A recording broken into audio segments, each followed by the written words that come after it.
나는 꽃뱀이었다.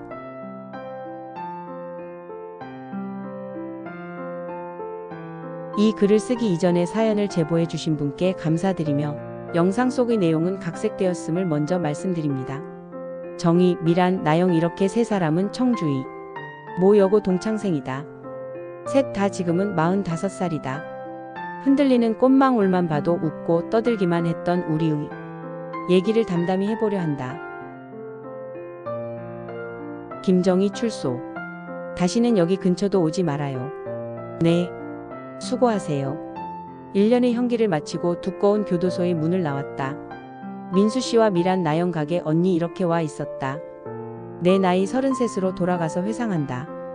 24살에 결혼해서 꿈만 같던 신혼생활 중 어이없이 내 나이 25세 남편이 교통사고로 비명행사한다. 정신없이 장례를 치르고 멍하니 정말 아무 생각 없이 하루하루를 보내고 있었다.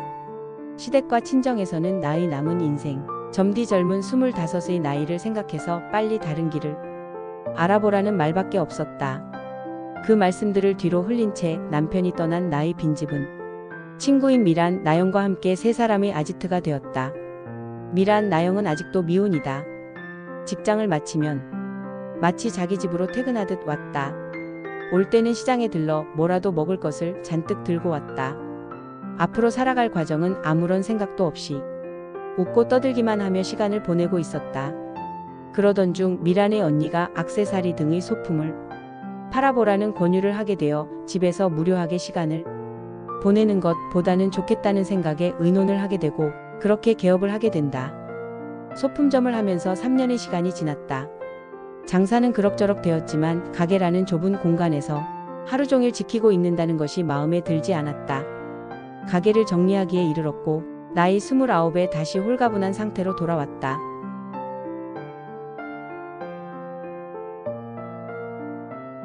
그동안 미라는 결혼을 했고 나영은 연애 중이다. 세 사람의 만남이 뜸해졌다. 각자의 생활이 바쁘다 보니 그럴 수밖에 없었다.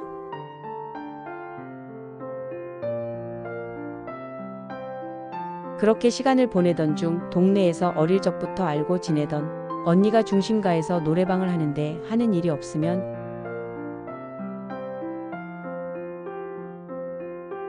나와서 도와달라는 말에 그렇게 언니의 가게로 출근을 하게 된다. 그때 내 나이 32, 한참 물이 올라서 예뻤던 시절이었다.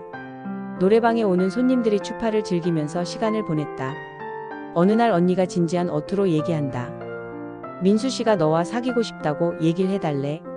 가게에서 여러 차례 마주친 손님이다. 뭐 하는 사람인데? 얼굴은 알았지만 그에 대해선 아는 게 없었다. 아버지도 부자고 민수 씨는 사업을 하고 있어. 아마도 아버지의 사업을 물려받으려나 봐.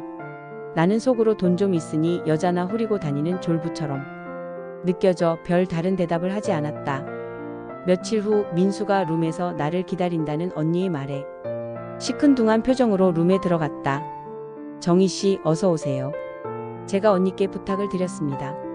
오늘은 정희 씨를 꼭 뵙게 해달라고. 왜요? 별로 탐탁찮은 어투인데도 그는 정희 씨와 사귀고 싶습니다. 진지한 투의 그의 말에 호기심은 있었다. 진정성은 보였다. 결혼은 했지만 그의 처가 정이 안 들어 정말 힘들다는 그의 얘기에 어휴 그럼 날더러 어쩌란 말이에요? 거친 말을 던지고 그 방에서 나오고 말았다.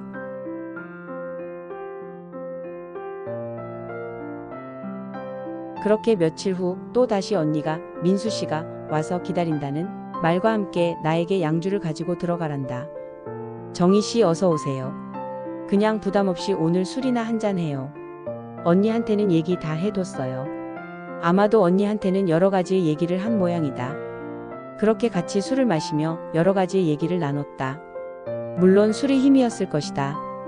그렇게 술이 끝나갈 즈음 민수가 다음엔 여기가 아닌 다른 곳에서 데이트를 합시다.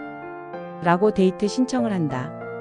별 생각 없이 그렇게 하자고 대답을 한 후 그 방에서 나왔다. 며칠 후 또다시 민수의 방문에 그와 술을 마시게 되고 마시던 중 그가 나에게 데이트 신청을 했다.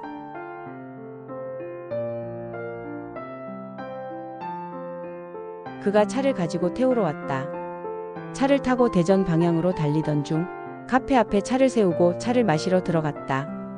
민수는 나에게 요즘 생활은 어떻게 하느냐? 생활비 때문에 노래방에 나오느냐?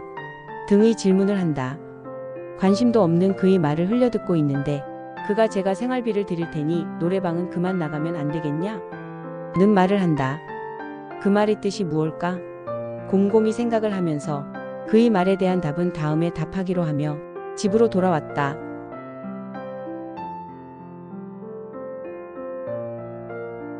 저녁 언니의 가게에서 오늘 있었던 얘기를 하면서 언니와 대화를 했다. 얘 가만 있어봐. 내가 얘기를 해봐야겠다. 언니 무슨 얘길? 지 마누라가 맘에 안 들고 힘쓸 곳은 있어야겠고 그래서 널 꼬시려 하는 거잖아. 당연한 민수의 뜻을 모르는 건 아닌데 언니가 바로 얘기를 하니 가슴이 뜨끔한다. 자식이 날로 먹을라 그러네. 민수에게 아무 대답 말고 기다려봐. 내가 민수하고 얘기를 해볼게. 다시 민수가 노래방으로 온 날 나에게 제의를 한다. 지은 지 얼마 되지 않은 아파트를 사줄 테니 자기의 작은 마누라 역할을 해달란다. 내가 대답을 못하고 있으니 일주일에 3번만 만나 달라고 한다. 그렇게 그와의 계약이 성사되고 그 얘기를 언니한테 했다. 야, 정희야, 너 맨입으로 그냥 지나가면 안 된다. 흐흐. 알겠어, 언니.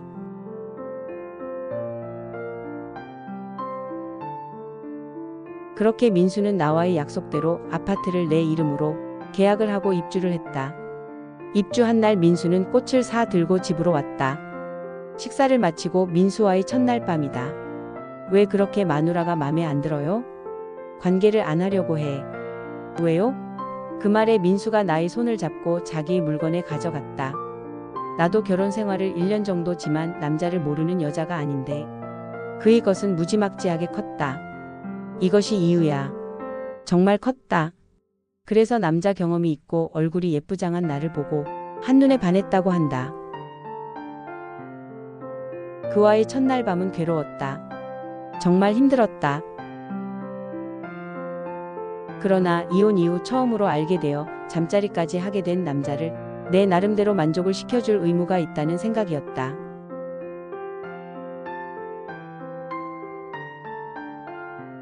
그렇게 민수와의 생활이 이어질 무렵 그의 처가 쳐들어온다는 얘기를 민수가 하면서 피하라는 연락이 왔다.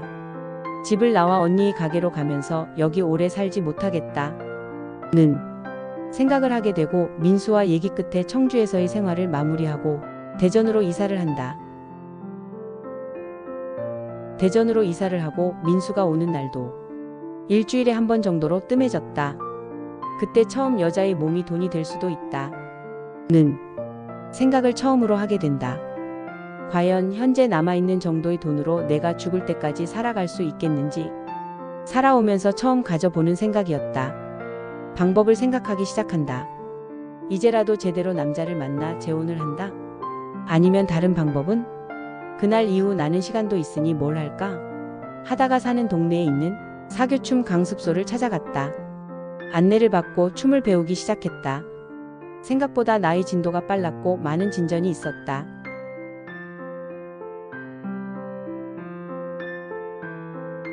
세 개월 후 춤 선생의 권유로 카바레라는 곳을 처음 가게 된다. 거기서 여러 남자들과 춤을 춰보면서 그동안 내가 배운 춤에 대해 실습을 하게 된다. 36의 나이로 카바레에서 춤을 추는 여자. 놀러오는 사내들의 눈은 이글거렸다. 민수도 사업이 바빠지면서 오는 횟수도 줄어들고 무료했던 나에게는 슬슬 변화가 일어났다. 간간히 간식도 먹어가며 그들에게 용돈도 받아가며 그렇게 몇 년의 시간이 순식간에 지나갔다. 민수도 나의 그런 생활을 알지만 탓하지는 못했다. 나이 40이 넘어가면서 미래에 대한 생각을 하는 시간이 많아졌다. 스스로 생각하며 20억 정도의 돈이 있어야 남은 생을 남한테 손 벌리지 않고 살 수 있으리란 생각을 했다. 나이가 40살이 되면서 무엇을 해서 돈을 벌어야 20억을 만들까? 그날부터 고민을 시작했다.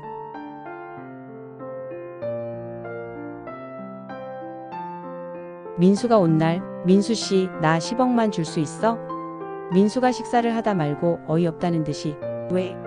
갑자기 무슨 돈이 필요한데? 내가 생각을 해봤어. 내가 민수씨가 영원히 내 옆에 있을 것도 아니잖아? 무슨 그런 생각을 해? 마누라하고는 지금도 못해? 옆에만 가도 죽는다고 그래. 아버지 사업하고 연관만 없어도 예전에 이혼했어. 민수 씨는 유전이야? 자기 아버지도 그렇게 커? 민수 씨 어머니도 대단하시네. 자식도 셋이나 낳고. 그래서 아버지도 작은 엄마가 있어. 우리도 다 알고 지내. 그런저런 얘기를 하다 다시 돈 얘기를 하니 민수가 생활비를 올려주고 내 앞으로 적금을 들어줄 테니 걱정하지 말고 지금처럼 살고 있으라 한다.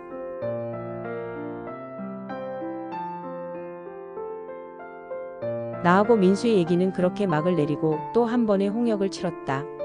민수가 가고 나의 그 생각은 머릿속에서 떠나질 않는다. 물론 민수가 들으면 서운하겠지만 나의 생활은 변함이 없었다. 그러던 중 춤선생에게서 연락이 와서 그를 만나러 갔다. 카바레에서 만난 적이 있는 돈이 제법 많은 늙은 양반이 당신을 만나고 싶어 해. 내가 웃으면서 남자가 여자 만나자는 데는 이유가 뻔한데 왜 만나? 하면서 지나가는 소리로 아파트나 하나 사주면 모를까? 그러고 며칠 후 다시 춤 선생이 정말 아파트 사주겠대. 하면서 한번 만나서 직접 들어보라 한다. 그렇게 그 양반을 만나니 정말 엄청난 얘기를 한다. 자기가 아파트가 몇 채 있는데 자기와 사귀게 되면 아파트 하나를 내 앞으로 명의 이전해주겠다는 거였다. 선뜻 대답하지 않고 생각해 보겠다는 대답만 하고 일어섰다. 대답을 미루고 일어섰던 이유는 민수가 이 일을 알게 되면 난리가 날 거라는 생각이 우선했기 때문이다. 망설이고 있는데 또다시 연락이 왔다. 같이 식사를 하면서 술을 한잔 하는데 이번엔 아파트 문서를 가지고 와서는 식탁 위에 올려놓으면서 대답을 강요한다. 견물생심이라고 마음이 흔들리기 시작했다. 문제의 발단은 거기서 시작되리라곤 생각지 않으며 그의 미끼를 덥석 물고 말았다. 그와의 약속에 앞서 민수와의 일이 우선이니 그렇게 해야 한다는 약속을 받고 그 집에 걸려있는 전세금을 일시불로 받고 이전을 마무리했다. 그게 문제의 시발점이 될 줄은 정말 꿈에도 몰랐다. 그 아파트에 새들어 사는 사람이 영감 아내의 먼 친척이 된다는 걸 물론 영감도 모르고 있었다.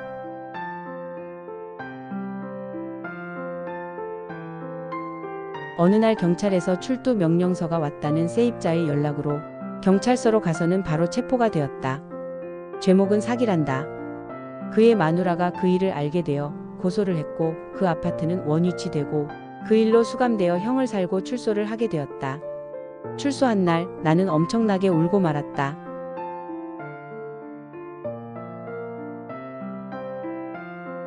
그의 첫 마디는 고생했다. 그리고 나를 데리고 근처의 식당으로 가서 같이 식사를 하며 난 어쩌라고 너 혼자 사고치고 여길 들어오냐? 할 수 있는 말이 없었다. 미안하다. 는 말 이외에는 달리 할 말이 없어서 울고만 있었다. 말없이 그의 차를 타고 오면서 그에게 한없이 고맙다는 얘기를 되뇌일 수밖에 없었다. 민수씨 고마워요. 내뱉지도 못하는 말을 속으로만 한다. 민수씨 미안해요. 그리고 사랑해요. 씁쓸한 나의 얘기는 이렇게 끝이 난다.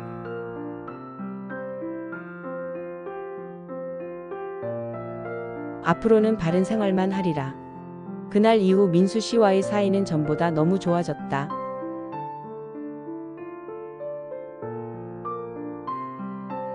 들어주셔서 감사합니다.